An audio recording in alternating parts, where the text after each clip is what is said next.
নতুন বাংলাদেশের প্রথম বসন্ত সঙ্গে ভালোবাসার উৎসব। বাংলার সবুজ প্রান্তরে ফাগুনের আহ্বান।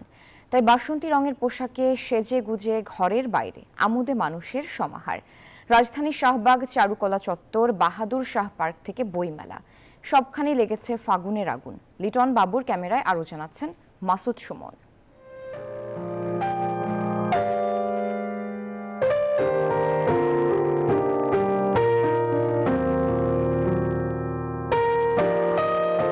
প্রকৃতির পালাবদলে এসেছে বসন্ত। ফাগুনের হাওয়ায় গাছে গাছে পলাশ আর শিমুলের মেলা।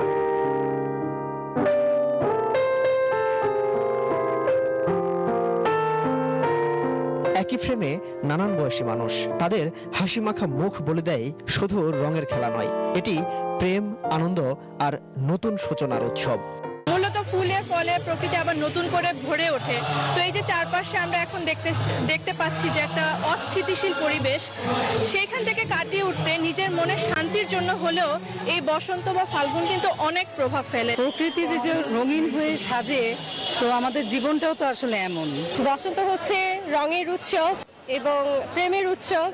আমরা সবাই বাচ্চাদেরকে নিয়ে সব মজা করার জন্যই এসেছি। ডালে ডালে আমের মুকুল আর নানান ফুলের সাজ, যেন সুখ আসতে পারে খুব আয়োজন করেই।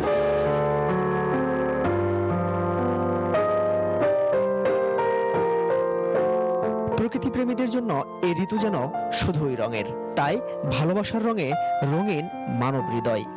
আমি চাই যে সবাই সবাইকে ভালোবাসুক, দেশে কোনো দ্বন্দ্ব না থাকুক। ভালোবাসা, তারপরে হচ্ছে আমি আমার মেয়েকে নিয়ে আসছি, যেটা কিনা আমার সব থেকে বেশি ভালোবাসার একটা জিনিস। যদি ভালোবাসা দিবসের কথা বলেন, প্রিয়জনের জন্য তো সব দিনই ভালোবাসার দিন।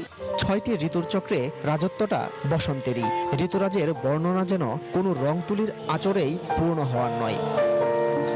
আবিরের রঙে রঙিন হোক জীবন, বসন্তের আনন্দে ভরে উঠুক মন, পলাশ শিমুলের মতো অনিন্দ সুন্দর ঘিরে থাকুক সবাইকে। ফাগুনের এই প্রথম দিনে এমন প্রত্যাশা সবার। মাসুদ সুমন, নিউজ 24, ঢাকা।